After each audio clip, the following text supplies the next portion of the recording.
Hi everyone, welcome back to another YouTube tutorial of Tech Assist. In today's video, I will show you how to log in your Call of Duty account on your device. First, go to your web browser and on top there is a search bar, type www.callofduty.com. As you are inside the official page, now go to the upward right hand side and on top there is login and sign up. If you don't have an account, so tap on sign up, and if you already have an account, tap on login. As I already have an account and want to log in, so tap on login. Now you need to sign in to your Call of Duty account.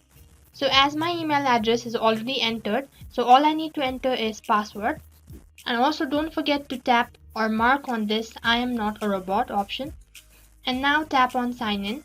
So here you see that I'm logged in, and on top there is my username, and under this there are different options. You can go through it, and this is how you can log in into a Call of Duty account on your device. And that's all for today's video. I hope the video was helpful. Make sure to like, share and subscribe. Thank you for watching.